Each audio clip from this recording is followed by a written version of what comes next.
सिद्धिभ्यः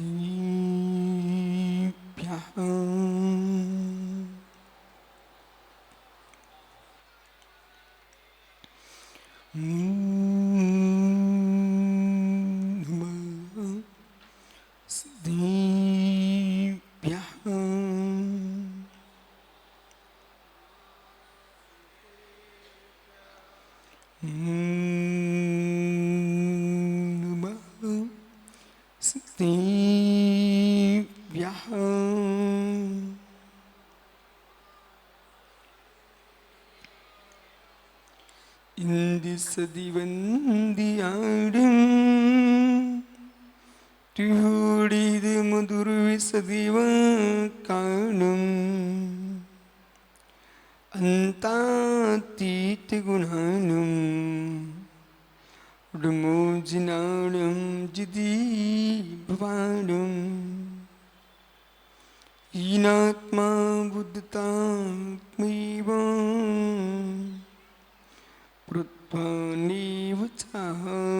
പുരം അക്ഷ്യനന്തി ബോധായ തസ്മൈ സിദ്ധാത്മനേ നമഃ ടുമൂരിഹന്താണം ടുമൂ സിദ്ധാണം നമോ ആര്യാണം ടുമൂ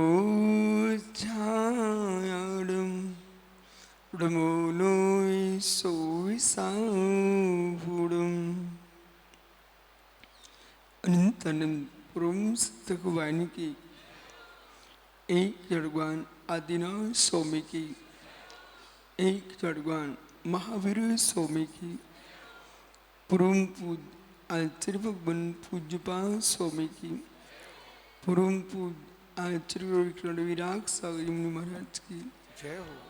वही समय विश्व धर्म की बोले परम पूज्य चर्या श्रोमणी आध्यात्म योगी तीर्थंकरों के लघुनंदन पट्टाचार्य श्री विशुद्ध सागर जी महामुनि राज की जैन धर्म की नमोस्तु शासन नमोस्तु गुरुदेव। बंधु अंतिम तीर्थ अर्धमाई स्वामी के शासन में हम सही विराजते हैं। तीर्थंकर दिनेन्द्र की पीयूष देशना जिनेन्द्र भाड़ी मनुष्य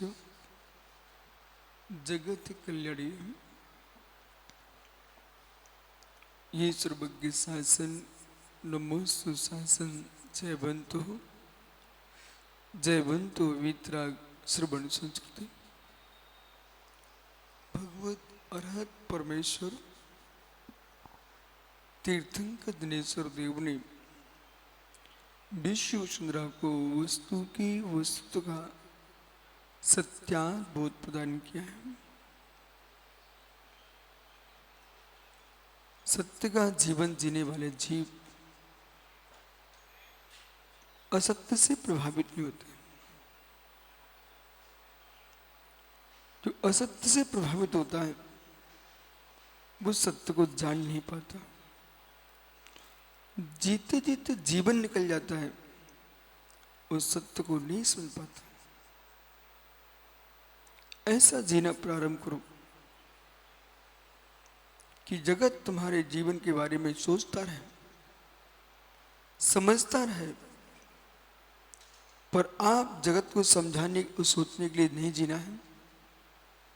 आप अपने में जियो। अपने में जियोगे फिर भी कोई ना कोई ऐसा जीव आएगा जो आपके जीवन को लिखेगा,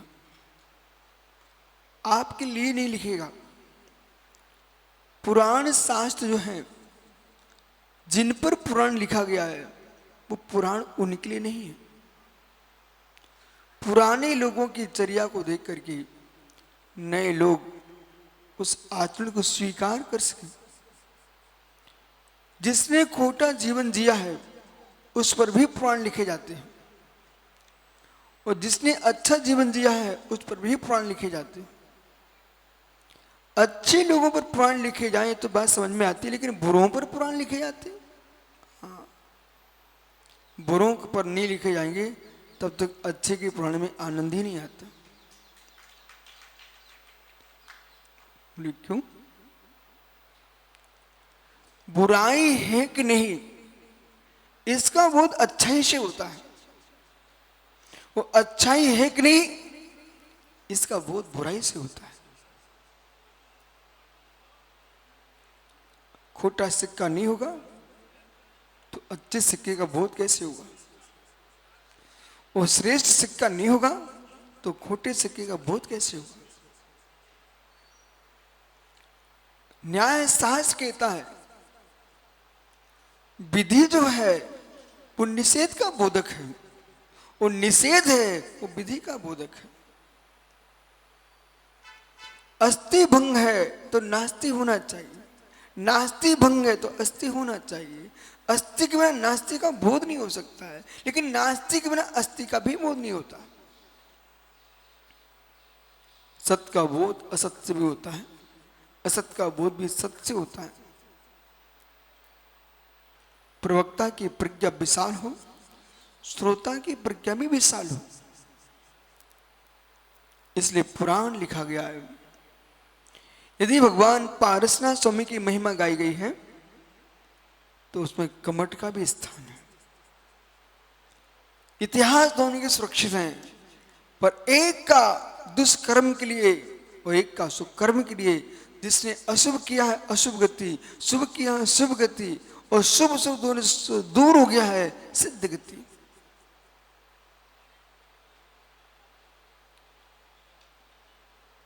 अच्छा इतिहास क्यों लिखना चाहिए? मित्र, आदर्श जीवन जीना है तो पुराण पुरुषों को समझिए। बुराइयों से बचना है तब भी पुराण पुरुषों से मिलिए। पुराण पुरुष का मतलब पुराने लोग, पुराण पुरुष से मतलब पुराने लोग। राम यदि पुराण पुरुष हैं तो रावण भी पुराण पुरुष है। यदि ऋषभदेव पुराण पुरुष है तो मित्र मारीच भी पुराण पुरुष है। पारसनाथ पुराण पुरुष है तो कमठ भी पुराण पुरुष है। पर यदि ये सभी लोग पुराण पुरुष हैं तो मित्र विश्वास मानिए मेरी आत्मा भी पुराण पुरुष है। और आपकी आत्मा पुराण पुरुष है, पुराण पुरुष है। आज अवधि ज्ञानी मुनिराज होते, केवली भगवान होते तो कह सकते थे कुमार हो सकता है, हो सकता है भरत चक्रवर्ती सेना में कोई तू सेनापति हो। पर सेनापति जय कुमार तो नहीं थे, क्योंकि उनका तो मोक्ष हो गया। भगवान ऋषभदेव थे, हो सकता है तुम उस सरोवर के कमल हो। किसी भक्त ने, शरद जी ने जाकर के उसको चुन करके आपके प्रभु के चरणों में समर्पित कर दिया हो। वो कमल का जीव आज पंचम काल में मनुष्य हो गया।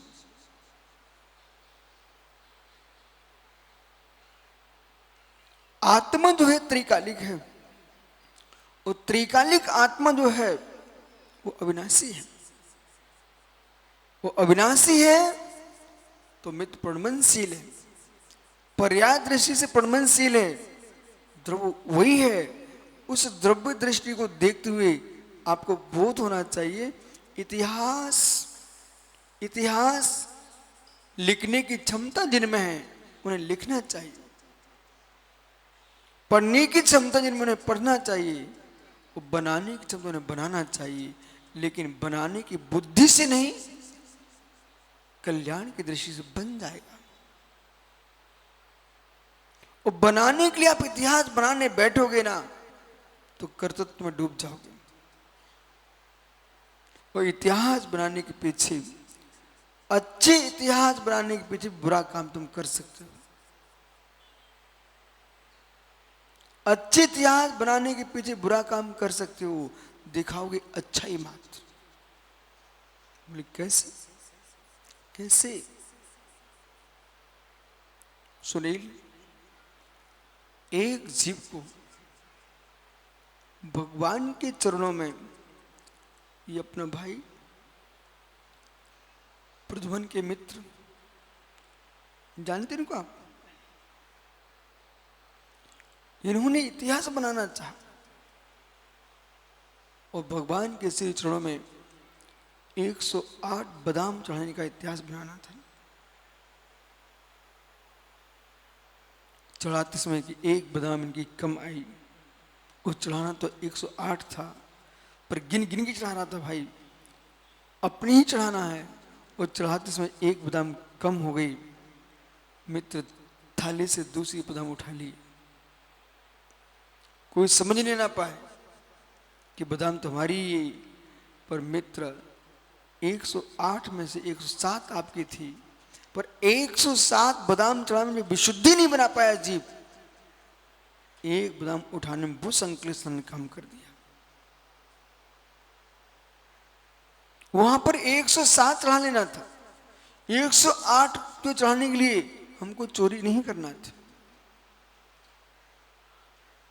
इतिहास बनाने के पीछे अच्छा इतिहास बना रहे थे, लेकिन एक बादाम की चोरी करके इतिहास तुमने अच्छा बनाने के लिए गए। जगत की आंखों में अच्छा बन गया, लेकिन निज के भीतर इतिहास बिगड़ चुका है। ऐसा कितने लोगों ने नहीं कर डाला।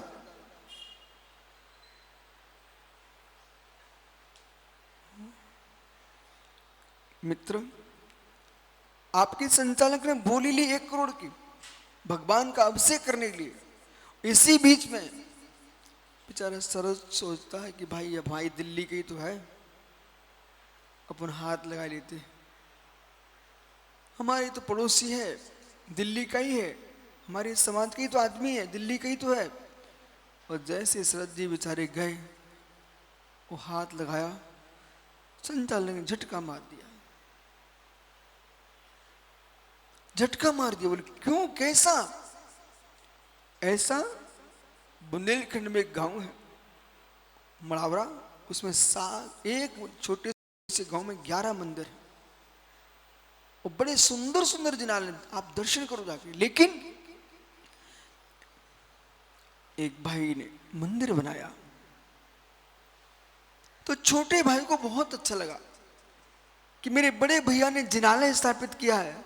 वो धीरे से कहता है, भैया श्री जिनालय तो स्थापित हो चुका है योगी, मेरी भावना है मंदिर पर कलशारोहण हम करा देंगे। श्री जिनालय पर भाई कहता, छोटा मेरे बड़े भैया मैं चाहता हूं कलशारोहण हमारी तरफ से हो जाए। फिर क्या कर सकते हैं, मां के उदर में होना भाईपना एक हो सकता है, पर कसाई का उदर अलग अलग है। मां के उदर में एक हुए, पिता का वीर एक था, मां का रज एक था, लेकिन मित्र कसाई के अंश एक नहीं थे। बड़ा भाई क्या कहता है, इतनी शौक है अपने आंगन में बांस गाड़ दो। भैया अपने गांव आंगन में बांस गाड़ लीजिए और उस पर तुम अपना कलश चढ़ा लो। ओ हो, छोटे भाई को चुभ गया, और घर जाकर के सब कुछ उसने इधर उधर करके और मित्र मंदिर की नींव भर दिए।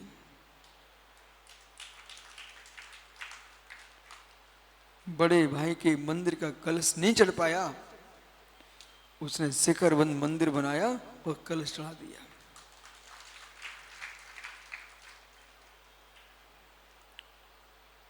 मान को ठेस लग गई, पर भले लगी हो मान को ठेस, पर मंदिर तो भगवान का बन गया। कितनी जीव चाहे मान से मंदिर बनाए, चाहे धर्म से मंदिर बनाए, शरद जी तुम तब भी मुस्कुराते रहना, मैं तो मुस्कुराता रहता हूं। जैन दर्शन में किसी भी पंथ परंपरा का आदि मंदिर बनाए मैं मुस्कुराता हूं। बोले क्यों? इसलिए तुम्हारी परंपराएं विलीन हो जाएंगी पर मंदिर जिन समाज का रहेगा। भारत में कितनी कितनी परंपराएं नहीं उत्पन्न हो चुकी, नष्ट हो चुकी हैं, सबने जिनालय स्थापित किए हैं, लेकिन आज जहां समाज ने भारत सरकार संरक्षण कर रही है, पुरातत्व विभाग कर रहा है और वे भी नहीं पहुंच पा रहे, तो लोग भले अपने देव के नाम से पूज रहे हैं पर पूज तरफ देवा देवी है। इतना विराट हृदय हमारा है। बोले केशव, नंदगोप, यशोदा, तुम तो खूब बालक मोहन की बाल लीला देखो, आप तो आनंद लुटो, लेकिन बेटा तो देवकी का ही है। हे यशोदा, तुम मोहन की कीड़ा देखो, बाल लीला देखो कृष्ण की, परंतु बेटा तो देवकी का ही है।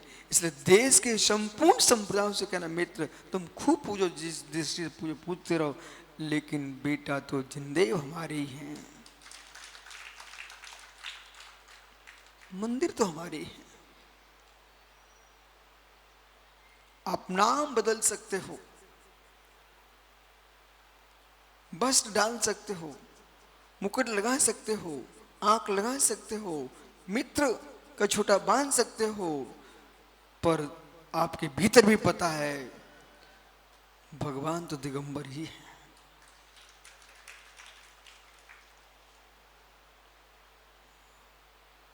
वही तो मैं आपसे कह रहा हूं, कितनी कसाई कर लो, कितनी विषय में डूब लो, जब तुम शांति से बैठते हो तो मोक्ष पता रहता है। ये भाव हमारी ठीक नहीं है। आनंद तो आत्मा की विशुद्धि में ही है।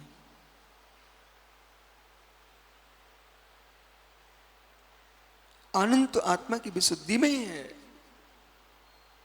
देव, बालक एक आंख में तेल चला गया, वो आंख में तेल जाने से तुझे एक आदमी के दो आदमी दिखने लग गए,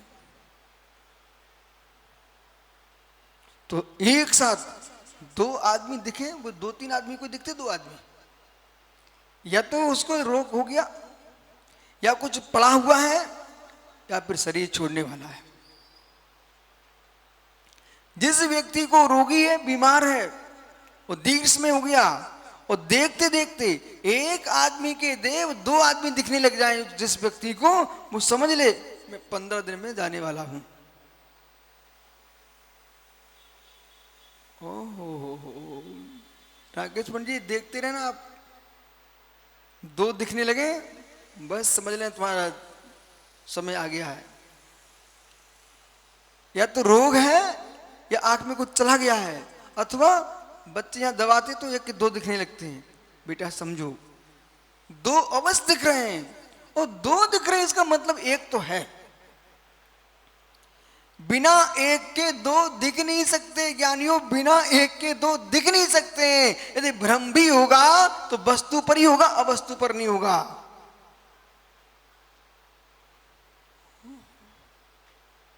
दो दिखने लगे हैं आपको।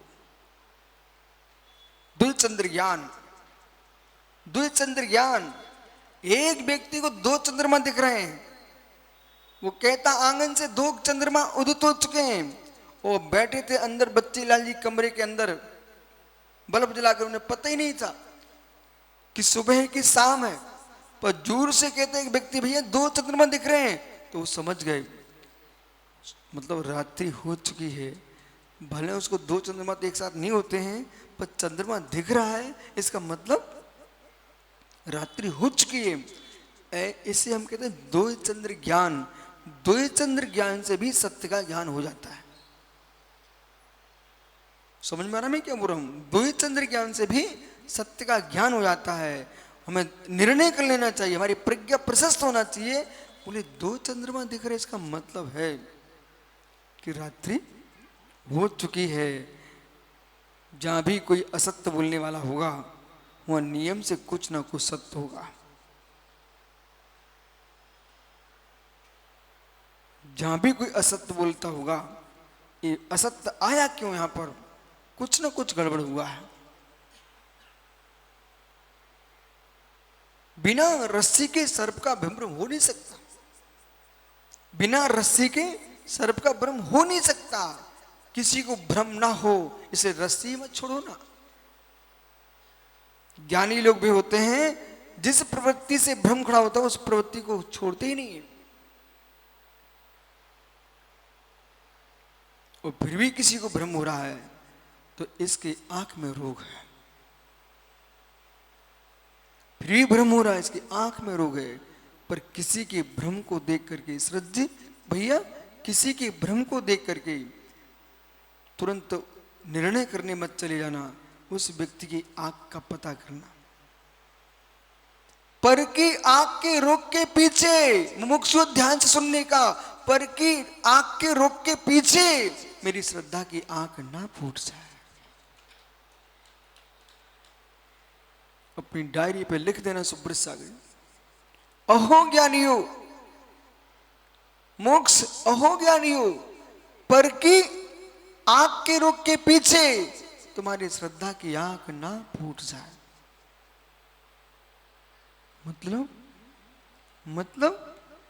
मतलब यह है, एक व्यक्ति को रोग था उसकी आंखों में, उसे हर वस्तु पीली दिख रही थी क्योंकि उसकी आंखों में पीलिया रोग था, और पीला रोग होने से हर वस्तु पीली दिख रही थी। सुनोनी मोटू पहुंचे, भैया क्या है? बोले सब पीला ही पीला दिख रहा है। उन्होंने उस पर चूना पोतना प्रारंभ कर दिया, पूरी दीवार पर पूना चूना पोत दिया सफेद। बोले बेटा अब देख। बोले क्या किया तुमने? और पीला पोत दिया। और देख। बोले अब क्या? और ज्यादा पीला पोत दिया। शरद जी, सिलवानी में एक डॉक्टर साहब थे, बिसल सागर जी आहार देने जाते थे और उनको अंतरा आ जाते थे। वो कहे मैं जाता हूं। कैसे आता अंतरा? और उन्होंने ये कांच आता ना ऐसे हाथ में पकड़ने वाला, लेंस ले लिया। बोले मैं एक एक रोटी देख के दूंगा और लेंस लगा के देखूंगा। डॉक्टर साहब ने क्या किया कि उन्होंने लेंस लगाया और एक गिलास पर ऐसे मारा, उसमें बाल। क्या दिखा उनको? बाल। हटाओ। हटा दिया। दूसरे पर मारा, बोले बाल। पूरी थाली खाली हो गई, एक गिलास नहीं बचा थाली में। बोले बाल। बोले भाई दूसरी लेके आइए। बोले दूसरी लेके आइए, पूरी थाली खाली हो गई। अब तो कटोरदान खाली होने लग गया। बोले जहां लेंस मारे, बोले बाल। बोले वो चिल्लाने लग गए। बोले कैसे तुम लोगों, सिर ढकिए, बाल बांधिए, हर वस्तु में बाल दिख रहे हैं। बोले डॉक्टर साहब रोटी हम देखते। दूसरे भाई ने कहा रोटी मैं देखता हूं, आप तो दाल देखिए। उन्होंने फिर लेंस लगाया। बोले बाल। अब तो एक व्यक्ति को दिमाग ठनक गया। बोले मुझे दिखाइए, महाराज का अंजलि खाली है और तुमको बाल ही बाल दिख रहे हैं, वैसे ही बैठ जाएंगे खाली अंजलि में। एक कारोसर किया और मुराद बैठ जाएंगे, इसे ज्यादा देर नहीं लगाने का। ओह, एक कारोसर 27 श्वास से, तब तक अंजलि खाली है। और जैसे आपने इसे अधिक देर लगाया, हम दूध फेंट रहे हैं, तुम्हारे बच्चे लाल दादा तो ऐसे हैं, तब तो कैमरा सामने आ रहा है, ऐसे ही किए बैठे और जगह खाली हो चुका है। लो भैया महाराज बैठ गए, तुम खिंचाओ फोटो। ओह मित्र, हर जगह बाल ही बाल दिख रहा था। मनोज जैसा चतुर आदमी पहुंचा दिल्ली से। बोले डॉक्टर साहब आप दिखाना, आपके लेंस से मैं भी देखना चाहता हूँ, ये बाल इतने सारे कैसे दिख रहे हैं? आपका लेंस कितना सुंदर है। बात क्या थी गहरी, लेंस के नीचे ही बाल चिपका हुआ था। सो जहां लगाए वहीं पर अभी बाल दिखने लग गया उनको। ऐसे ही मित्र, जिनकी आंख में ही पीलिया है उन्हें सारी वस्तु पीली दिखती है, जिनके भीतर अवगुण भरे हुए हैं उन्हें हर वस्तु में अवगुण दिखते हैं, और गुणवान को गुण ही दिखाई देते हैं। अपने लेंस का बाल हटाइए मित्र, सब रोटियों में बाल मत देखो, लेंस को साफ कीजिए। ऐसे अपने परिणामों के लेंस को स्वच्छ कीजिए तो आपको व्यक्ति में व्यक्तित्व दिखेगा। सफेद लेंस लगाइए, बाल हटाइए तो जो है वैसा दिखेगा, जो है सो है। छोटे बच्चों के मेले वाले चश्मा लगा के आ गए आप, पन्नी वाले। छोटे बच्चों के मेले में जाते ना बच्चे, वो पन्नी के चश्मे आते हैं, लाल पीले नीले, वो लगा के आ गए भाई। वो धन्य कुमार जी कह रहे, धन्नू भैया, धन्ना लाल, वो भैया आज तो मुझे हर वस्तु नीली दिख रही है। अरे मित्र, वस्तु नीली नहीं है, तेरी आंख का पन्नी नीली है। ऐसे ही हर व्यक्ति खराब नहीं होते, मेरी बुद्धि खराब हो चुकी है।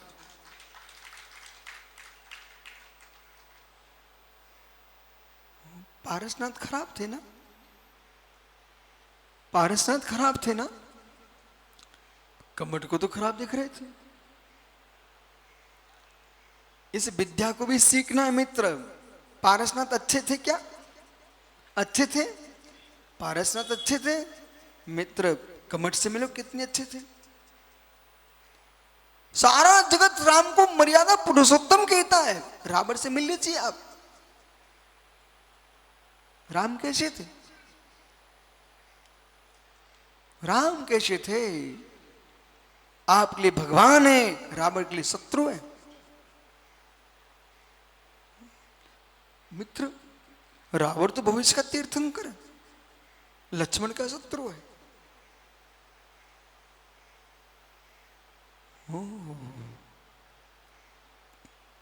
बताइए कौन अच्छा है?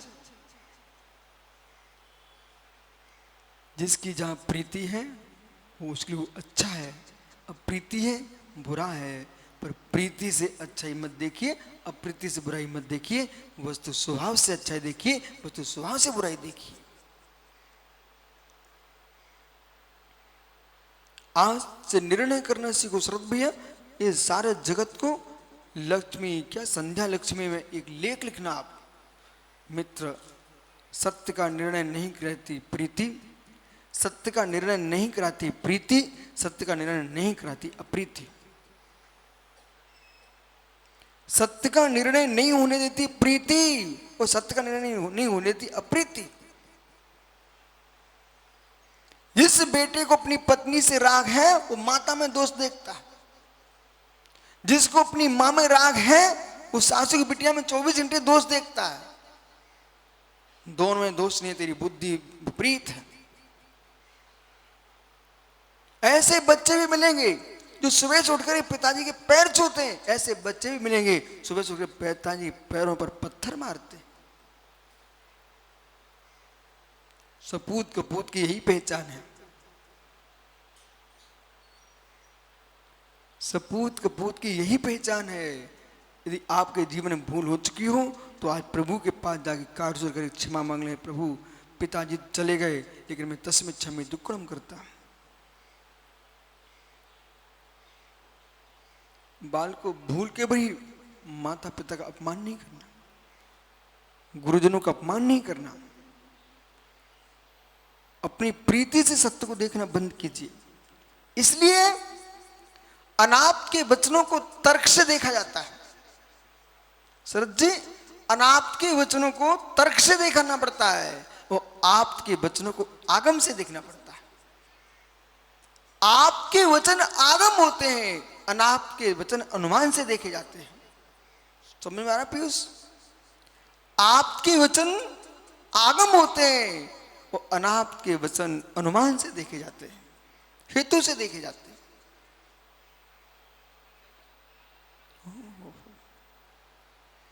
पारसनाथ अच्छे थे, महावीर स्वामी अच्छे थे। हे मित्र, शादबा शासन प्रियतम, शादबा शासन प्रियजनों को भगवान महावीर बहुत अच्छे थे। शादबा शासन प्रियजनों को भगवान महावीर स्वामी बहुत अच्छे थे।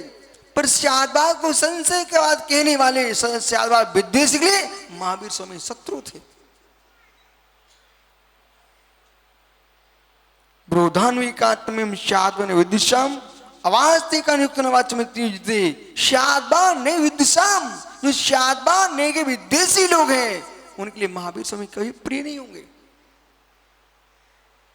पर इस बात का ध्यान रखना मित्र, जो वस्तु तुम्हारी प्रिय है, यथार्थ में गुणवत्ता से युक्त है, ऐसे द्रव्य को देख करके भी कोई निंदा कर रहे हैं, उनकी निंदा सुन करके तुम निंदा रसालु बन मत जाना। हे मित्र, पर के विद्वेषों को सुन करके तुम परमात्मा से विद्वेष मत करने लग जाना। मनोज, ये भी खोजना पड़ेगा। कभी कभी आप भी कई जगह गए हो, वो जाते रहते हो, बहुत सारी बातें कानों तक आती हैं, जो कानों तक आ रही है उन्हें सत्य नहीं मान लेना, साक्षात करना। आपको कान ही नहीं मिले, पैर भी मिले हैं, वहां जाके देख भी तो सकते हो। वो कान मात्र एक ही बात सुनने को नहीं मिले, दूसरी बात भी सुनने को मिले हैं। आंखें एक ही बात देखने को नहीं मिली, दूसरी बात भी देखने को मिली है। कई बार मित्र, जब तक हम सामने वाले से मिलते नहीं हैं, तब तक हम लोग इतना मेरे मस्तिष्क में कचरा भर देते हैं, वो ऐसे वो ऐसे वो ऐसे, तो कचरा जो है ना दुर्गंध मारने लगता है। और फिर नगर पालिका कचरा जहाँ पड़ा हो, शरद भी जाना आप एक दिन, नगर पालिका का कचरा जहाँ पड़ा हुआ हो मित्र, वहां पर आप जो है ना एक अगरबत्ती लेके जाना, बंदित को पान कुमचा। यदि कचरे की शक्ति प्रचंड है, एक अगरबत्ती में कुछ भी नहीं कर सकती, कुछ भी नहीं कर सकती, इतना कचरा पड़ा हुआ था। तुम गुलाब का पुष्प लेके जाना, उसकी सुगंध नहीं आएगी आपको, विश्वास मानिए। सेंट की शीशी लेके जाइए, पर हो जहां मुर्गी पालन केंद्र होते हैं, मृतक पशु पड़ा हुआ है, वहां से सरवैया निकलो, कोई सेंट काम नहीं कर रहा है। ओ हो, ऐसे मित्र समझिए, इतना कचरा इकट्ठा मत कर लीजिए अपने दिमाग में कि दिमाग इतना कचरा घर बन जाए कि सत्य की सुगंध ही ना आए, वहां सत्य की सुगंध ही नहीं आए, सत्य की सुगंध ही नहीं आए। जब जब कोई पुरुष आपके सगे भाई के बारे में कुछ कहने आए, तुम ये बोलना मैं भाई से बात कर लूंगा, और तुम उसकी सुनते रहे, तेरे भाई के गुण तेरी मस्ती में कचरा इतना छा गया, वे गुड़ की सुगंध आना बंद हो जाएगी। मां की बात मानना सीखो, पत्नी की बात मानना सीखो, परंतु पूर्ण मत मान लेना। यदि उसके अंदर कोई विद्वेष भाव है तो 24 घंटे आपको एक ही बात करेगी, उसकी गलती सुनाएगी, और बेटे के अंदर कचरा भर गया, और मित्र मां ने बहू को मरवा दिया। इसलिए देश के बेटों, सग्गी मां भी क्यों ना हो, उसका भी कचरा, यदि मां का मल गोदरे की अलमारी में रखा जाता हो, तुम रखते हो, तो अपनी मां के कचरे को रख के पत्नी को मार देना। यदि मां का मल नहीं रखा जाता है तो मां की मलिन बातें भी सुन करके पत्नी को मारने मत चल देना। ऐसे ही पत्नी की अशुभ बातें सुन करके मां का पर बार मत कर देना। किसी एक व्यक्ति के किसी जाति विशेष से विरोध हो गया, उस जाति फिर यदि अशुभ मत सोच बैठना। व्यक्ति हो सकता है, सकल समाज पर दोष नहीं दे सकते आप। देश में सबसे मिलके ही रहना पड़ेगा सबको। रोड पर चलना है तो भारतीय बन के रहना पड़ेगा आपको। रोड पर चलना है, भारतीय बन के रहना पड़ेगा। घर में जीना है तो जिनदेव की जय बोल के रहना पड़ेगा। हो।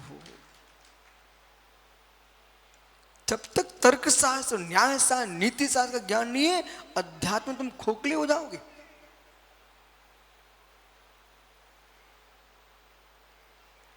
राकेश पंडित पारसनाथ अच्छे थे, पारसनाथ में अच्छे थे। एक व्यक्ति को देव आए, सर जी मैं देवताओं की बात नहीं मानता हूं, कोई आपसे बोले ना तो आप सीधा बोलना, आचार्य विष्णु शाह से कहलवा दो फिर मान लूंगा। वो कई ऐसे प्रश्न आपके आए हैं, आपने उनको बोला भी है कि आप विष्णु शाह से कहलवा दो। मित्र, कोई देव आया, और देव तो सामने दिखते नहीं आपको, कोई कुमार जैसा घुल्ला उचकने लगता है, वो उचक रहा है, कूद रहा है, बोले देव आए, देव आए, देव आए। मित्र, मैं देवों की बात मानने वाला नहीं, मैं देवा अनंत देव की बात मानता हूं। बोले क्यों, आप देव का अस्तित्व नहीं मानते क्या? देवास्तित्व ने कहा, मैं देवों का अस्तित्व नहीं मानू तो मिथ्यादर्शी हो जाऊंगा। मैं देवों का अस्तित्व मानता हूं, पर जो लोगों पर आ रहे हैं उन देवताओं की परीक्षा करना भी जानता हूं कि है कि नहीं है, कि नाटक कर रहा है। और आकर जब देव आया, वो देव आया और आदमी उचक रहा जोर जोर से, और जय निशान थे भी उस देव के सामने खड़े हो गए जिस पर आ रहा था। मैंने कहा, जय भैया आप क्या कर रहे हैं यहाँ पर? बोले गुरुजी, ये देवता आ रहा है, ऐसे मैं पूछ रहा हूं विधान प्रतिष्ठा कैसी होगी। मुझे आप भी विचित्र जीव हो, किनसे तुम पूछने आए हो? बोले गुरुजी आप भी पूछ लो। अच्छा, मैंने कहा मैं पूछता।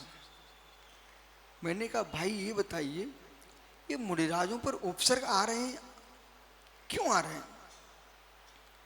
वो बड़ा बनावटी आदमी था, पढ़ा लिखा था।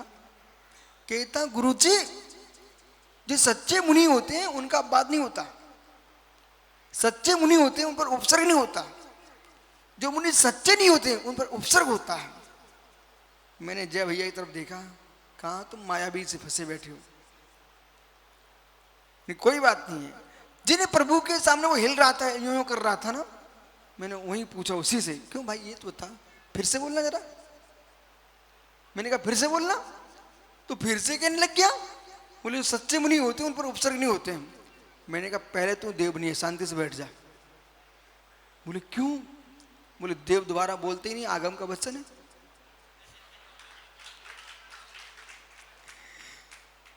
आचार्य अकलंग स्वामी साथ साथ में कैसे विजयी हुए? जो तारा देवी मटके में रखी हुई थी और वो कह रहे थे वो हम शास्त्रार्थ कर रहे हो, तारा बोल रही थी, तो अकलंग स्वामी ने पुनः प्रश्न किया, फिर देवी उत्तर नहीं दे सकी। उन्होंने सा तारा खलो देवता भगवती तारा सरा कंपनम, एक पैर मारा अकलंग स्वामी ने, मटका फूट गया और तारा भगवती सिर कंपनम, उसका सिर कंपित हो गया, भाग गई तारा। ऐसे भैया उस व्यक्ति से मैंने कहा, क्यों भाई फिर से कहना? वो फिर से कहने लग गया। मैंने कहा भाई तू सुन, तू मायावी आदमी है, ठीक से बैठ जा, तेरे पास कोई देव नहीं है।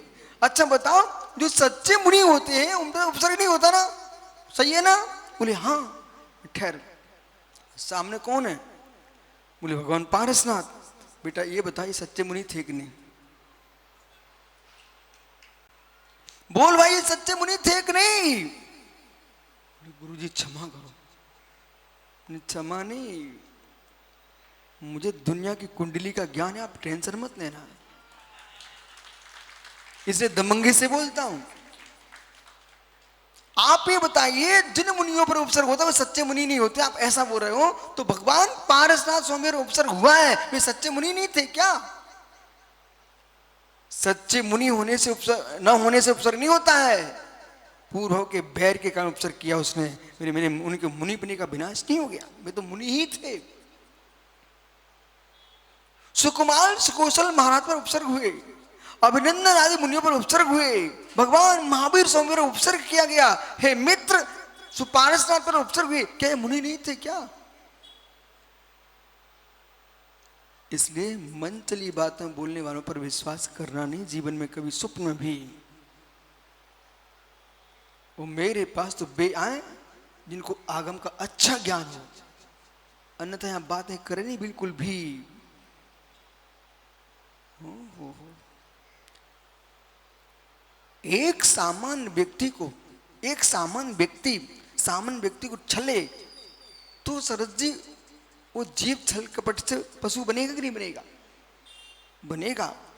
फिर एक दिगंबर मुनि के भेष में कोई जीव किसी को छले, वो मित्र मिल लो मृदुमती महाराज से हाथी बनना पड़ गया।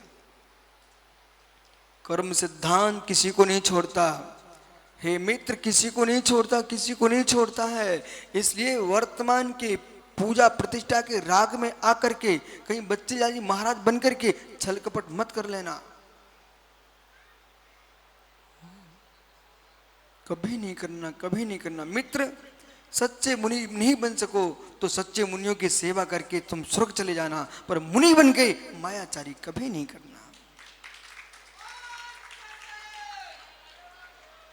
उन धरती के देवता दिगंबर तपों के श्री चरणों में मेरे बार बार प्रणति निवेदित करो, नमस्कार करो, नमस्ते बोलो। कैसे मुनि? भुंजनोपि ना खिद्यते, भुंजनोपि ना खिद्यते, जिनके ऊपर घोर घोर उपसर्ग चल रहे हैं, मान कष्ट को भेज रहे हैं, मन में खेद नहीं ला रहे हैं, ऐसे मुनियों को प्रणाम।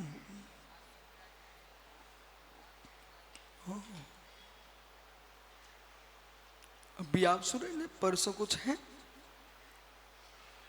एक नहीं दो नहीं, करूंगा बात आपसे समय पर। सासो वीतरागी श्रवणों पर घोर उपसर्ग, घोर उपसर्ग, घोर उपसर्ग। सुमेरु हिल जाए पर भावलिंगी मुनि का मन नहीं हिलता है, ऐसे मन को प्रणाम हो। भुंजनों पे न खिद्यते, ये लिखा है यहां पर, भुंजनों पे न खिद्यते। इतनी वेदना होने पर भी कभी ये नहीं सोचा, प्रभु प्रभु हम आपके शासन की प्रभावना कर रहे हैं, आप कोई चमत्कार दिखा दीजिए, ये कष्ट क्यों चल रहा है मेरे ऊपर। निकांच तंके पालक कर्म पर्व से शांति दुख रंत्र तो दे, पाप बीजे सुखे नाचता श्रद्धान कांचन स्मृता। आहा, अब है कठिन साधना। ये शब्द आज मुझे स्पष्ट करना बहुत जरूरी दिख रहा है, जिससे कि शरद जैसे आदमी ये ना कहने लग जाए मैं इतना धर्म का प्रचार करता हूं तब भी मेरी कमर ठीक नहीं हो रही है। हे मित्र, ऐसा स्वप्न भूल मत देना। बहुत सारे लोगों ने पूजा छोड़ दी है, बहुत सारे लोगों ने पूजा छोड़ दी है, उनसे घर जाके बोल देना आपने बहुत गलत कर दिया है।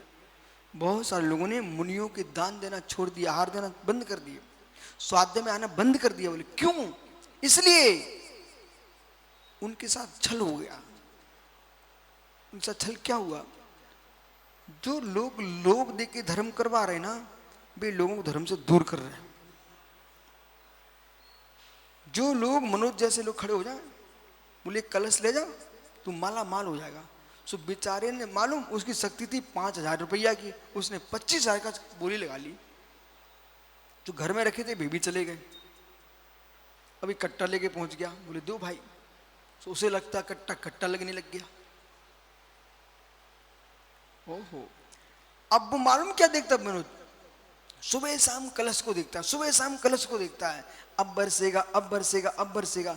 उसमें तो मालूम जो मसाला रखा था ना, माल चावल वगैरह, उस कीड़े और पड़ गए।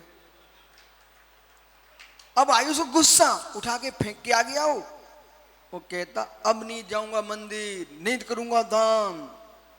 बोले ये कुछ नहीं हुआ, कीड़े पड़ गए। मित्र, ऐसा नहीं समझाना था, ऐसा कभी नहीं समझाना कि तुम माला माल हो जाओगे। तो मनोज क्या बोलना, धर्म को धर्म की भाषा में समझाए।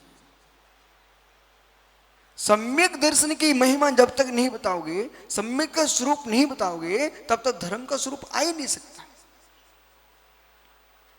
शब्द का प्रयोग करना मनोज क्या, कर्म भिन्न है, श्रद्धा भिन्न है। ये छोटे छोटे बच्चे बैठे ना, इनकी वेशभूषा देखो आप, मैं तो कभी नहीं डांटूंगा। बोले क्यों? शौक अलग है, श्रद्धा अलग है। और कहीं संचालक को इसका ज्ञान नहीं है, उसके हाथ में माइक है, एक एक बच्चे को उठाना प्रारंभ कर देगा, मंदिर बच्चों में शून्य हो जाएंगे।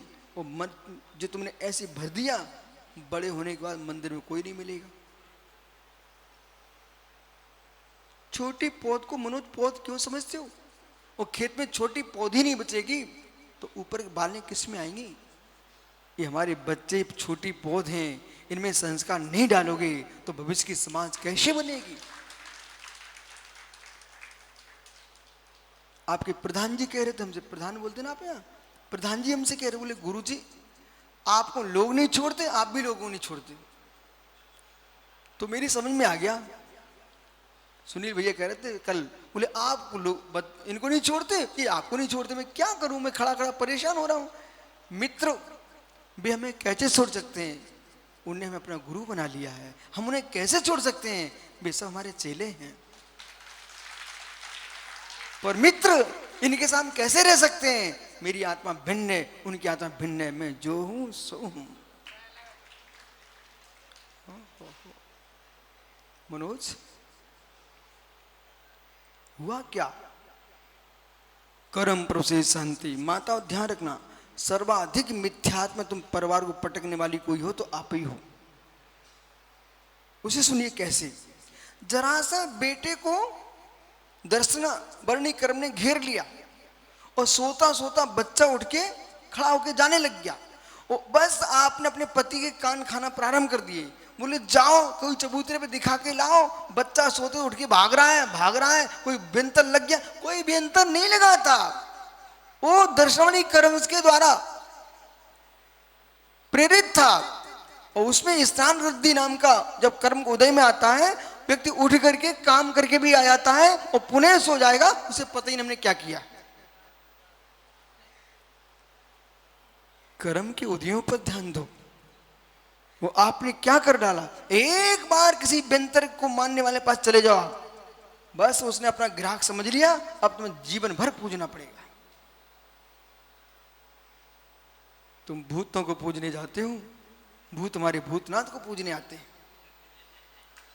ओहो, आपने मंगलाचरण नहीं सुना क्या मनोज भैया, इंदि सदबंदियाणम त्रिभुवन हृदय मधुर विशदेव कालम अंतातीत गुणानम नमो जिनाणम जिधि भवाणम।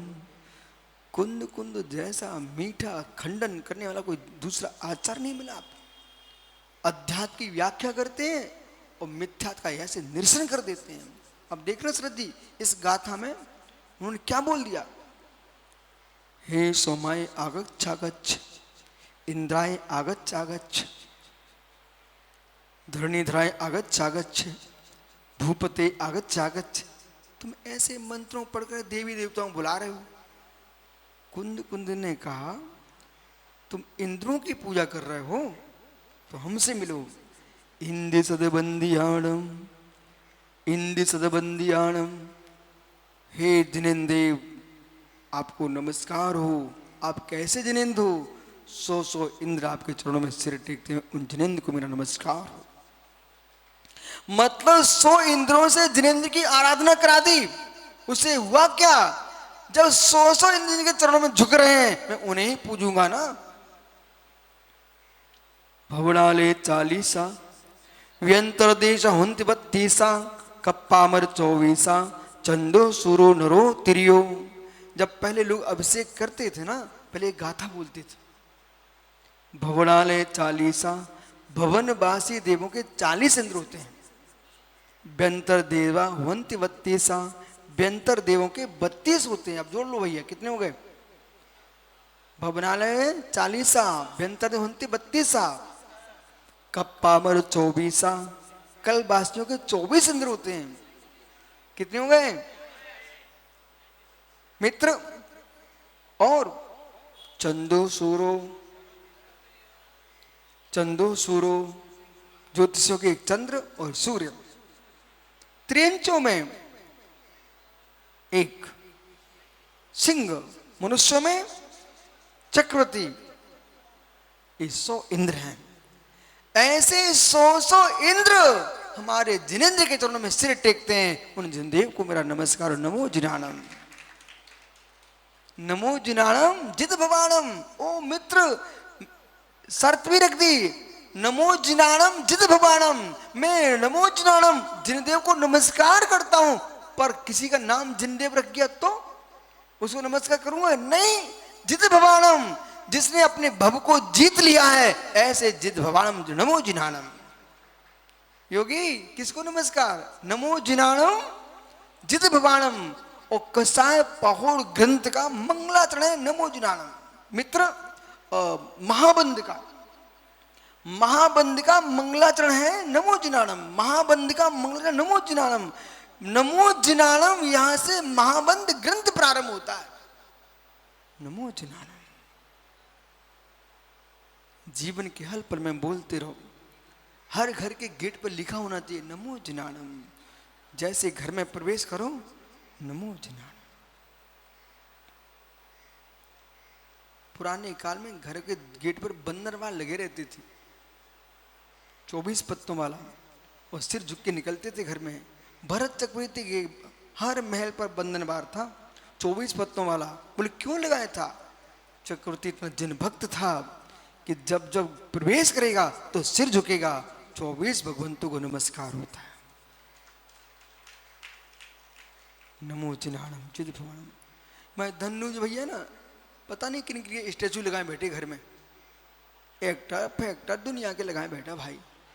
ऐसा नहीं कि एक तीर्थंकर की मूर्ति लगा ले और जब घर में प्रवेश करें वो हलवा वालों का लड़का, सुन रहा कि नहीं? हे मित्र, ये भैया छाप रहे हैं पत्रिका में शनि ग्रह निवारण कछुआ। शनि ग्रह निवारण कछुआ। अब उसको तो भैया को छापने वो क्या करे, लोग छपा लेते हैं। तो कछुआ छापे, ठीक है ना। घोर आज से मुझे लगा तीर्थंकरों की भक्ति से अब उनका कल्याण नहीं होगा, सो चाहे त्रियंचों को पूछ रहे।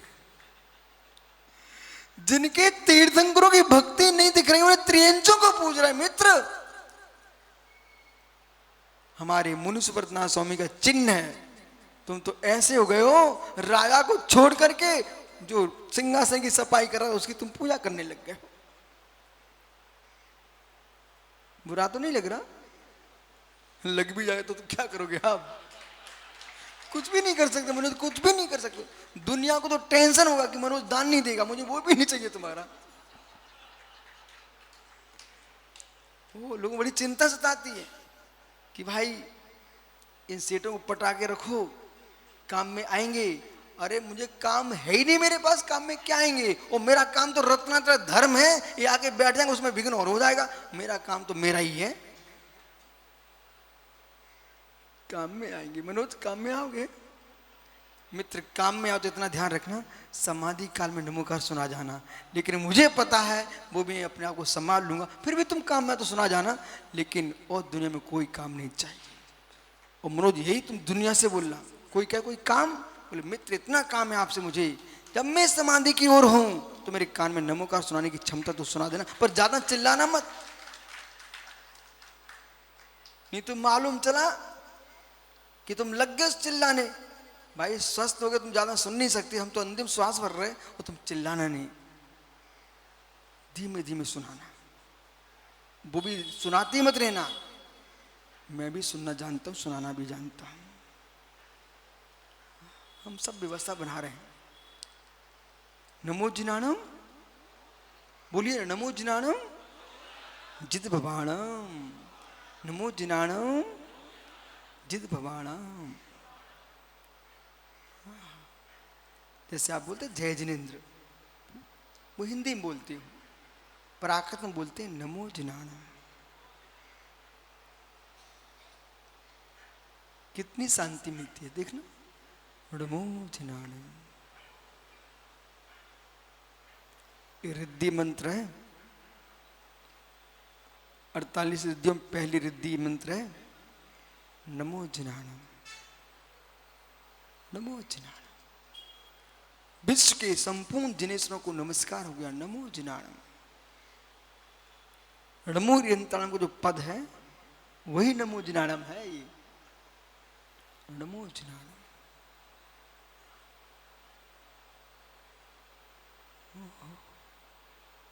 शरद भैया, ओ मित्र, एक आपने पहले से बोल दिया था कि विश्व सागर दिल्ली आए तो तुम लोग मौन ले लेना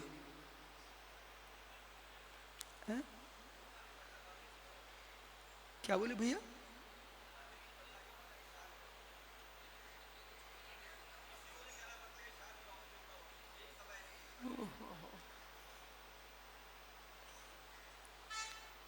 जगत को घुमाने वाला आदमी बेचारा शांत खड़ा है। देखो, ऋषभ बिहार कानून का अध्यक्ष नहीं बनता, पर अध्यक्ष भी सलाह इसी से लेता है। हो नमो जनानम जित भवानम। मनोज, बुरा तो नहीं लग रहा? नहीं, हमारी बातें बुरी नहीं मानना। हम तो बड़े से बड़े आदमी को सलाह देना जानते हैं, पर मैं सबसे दूर रहता।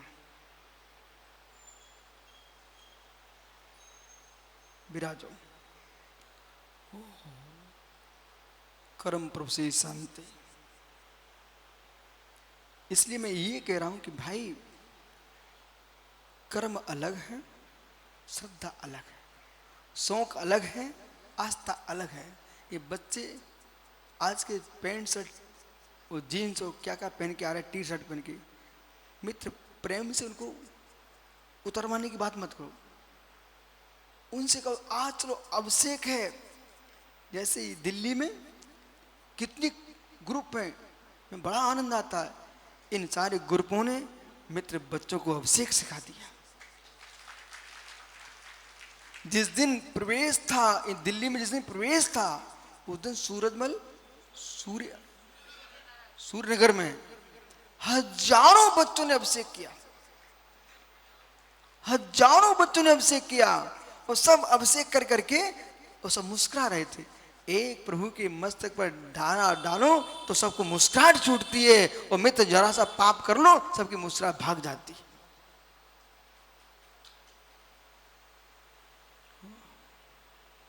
वो अध्यक्ष भी अच्छा था। उसने कहा आज कोई बोली नहीं, आज यही बोली है। इतने युवा लग रहे हैं, हम बोली कर क्यों रहे हैं? इन बच्चों को धर्म में लगाने के लिए तो कर रहे हैं। जब तुमने उन्होंने एक से नहीं कहा कि तुम जीन्स हटा दो कि टी शर्ट हटा दो, कुछ नहीं बोले, हटाओ कुछ नहीं, आप तो धोती दुपट्टा पहन लो बेटा, भगवान की भक्ति करो। जब ऐसा बोला अपने आप उतर गए जीन्स टी शर्ट। तो विधि बताना सीखो, निषेध हो जाएगा। कलयुग बहुत खोटा है। हमारे राकेश पंडित होते तो चिल्ला पड़ते, तो फिर मैं उनको समझाता, नहीं ऐसा नहीं बोलो, ऐसा बोलो। ठोकने के पहले हाथ लगा लो तो मटका बन जाएगा, वो हाथ लगाए ठोकोगे तो ठीकर हो जाएगा। ठोकने के पहले हाथ लगा लो तो मटका बन जाएगा, और बिना हाथ लगाए ठोकोगे तो कपाल हो जाएगा।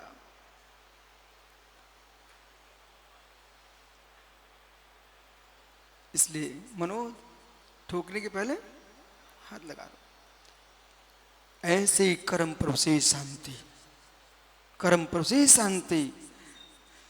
आप 70 साल से पूजा कर रहे थे, आप 50 साल से पूजा कर रहे थे, पूजा छोड़ दी, बोले कुछ नहीं मिलना पूजा करने से। नहीं मित्र, ऐसा नहीं है।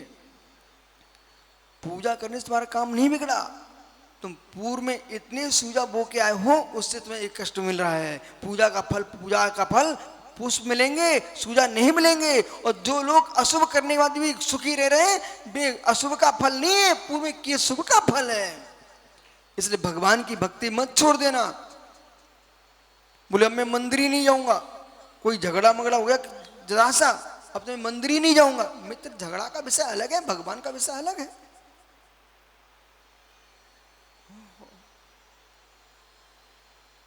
गुरु ने तुम्हें डांट दिया हर्षित, अब तुम्हें बंदनी करने नहीं आऊंगा। अरे वो डांटने का विषय खोजो, बंदना का अपना विषय है। कर्म प्रभु से शांति। तो क्या चिंतन करता मुमुक्षु सम्यक दृष्टि जीव? छोटे से सुख के पीछे मैं प्रभु की बलिहारी चढ़ाऊंगा, श्रद्धा से मोक्ष मिलेगा, रत्नता से मोक्ष मिलेगा। ये तो सुख के पिंड साता साता का कर्म का उदय है। इनके पीछे मैं परमात्मा से दूर नहीं हो सकता हूं। धम्मम शरणम पवचामि। मैं वीतराग, कौन से धर्म की शरण? केवली प्रदत्तो धम्मम शरणम पवचामि। वीतरागी केवली अपने धर्म की शरण को प्राप्त होता हूं। कितने महापुरुष हुए जिनको घोर कष्ट आए, पर कष्ट कर्माधीन है, वो कष्ट को सहन करना स्वाधीन है। इसलिए यहां पर लिखा है तपसाम दुष्कृतम घोरम घोर तपस्या करते हुए, ये श्लोक चल रहा है 34वां सुब्रत सागर जी। घोर तपस्या करते हुए 34वें श्लोक में कह रहे घोर तपस्या करते हुए अचानक उपसर्ग आ गए, परिसे आ गए, कष्ट आ गया। भुंजनो पिन्ना कह देते, उनको भोगते हुए मन में खेद नहीं लाते हैं। वे योगीश्वर, योग योगेश्वर और देव ऋषि, राज ऋषि, परम ऋषि, महर्षि, ये हमारे आगम में तिलोक परिणति में इन ऋषियों की व्याख्या है। हृदय संपन्न ये मुनिराज, उन्हीं में देव ऋषि होते हैं, उन्हीं में परम ऋषि होते हैं, महर्षि होते हैं, हे मित्र राज ऋषि होते हैं। ये राज ऋषि मतलब कोई राज्य करते हुए ऋषि नहीं है, रिद्धियां विशिष्ट है।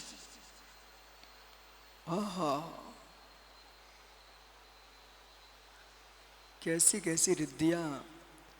एक गरीब के घर में आहार हो गए, मनोज चक्रवर्ती का कटक खा गया, भोजन खाली नहीं हो रहा है, मानस सिद्धिधारी मुनिराज आहार करके चले गए। लोग रोग से तड़प रहे थे, तड़प रहे थे। उन महात्मा जी ने कहीं मल विसर्जन किया, वहां की वायु बह के आ रही थी, वो रोगियों को स्पर्शित हो गई, सारे रोग ठीक हो गए। नमो सब्बो सही पत्ताड़म, नमो सब्बो सही पत्ताड़म, नमो सब्बो सही पत्ताड़म। ऐसे ऐसे शरीर ऐसे किया ना तो बत्ती बढ़ जाती ना, उसको कहते जल। नमो जल्लो सही पत्ताड़म। वो बत्ती कहीं मुनिराज के शरीर की पड़ी हुई थी और उसकी वायु स्पर्शित होकर के रोगी के शरीर में लग गई, उसके रोग भाग गए। नमो जल्लो सही पत्ताड़म, जल्लो सही पत्ताड़म। खकार, श्लेष्मा, फिप्पू सही, ओहो, श्रवण, ये सब रिद्धियां हैं। उन मुनियों को ही पता नहीं रहता है मुझे कौन सी रिद्धि प्रकट हो गई है। वो हमारा भाई शरद वो चुड़ैल को सिद्ध करने बैठा है। हे मित्र, भूत भुतड़ियों को सिद्ध मत करो, तुम तपस्या करो, तुम्हें तो रिद्धियां प्रकट हो जाए, पर पंचम काल में नहीं होती छे।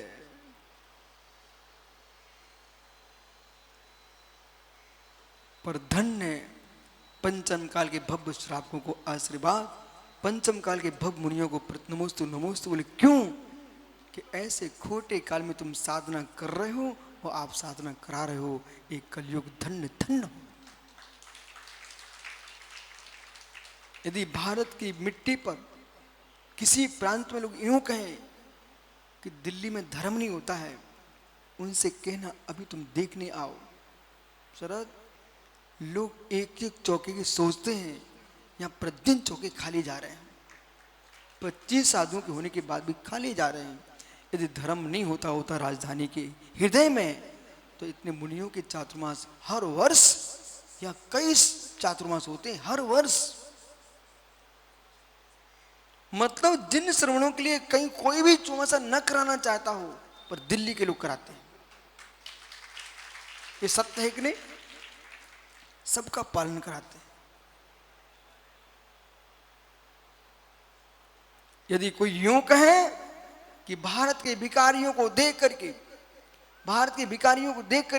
और एक राकेश पंडित जी मनोज यूं कहे कि भारत के लोग भिखारी हैं, मैं कहूँ अपना मुख बंद करो, पहले सुनो मेरी बात को।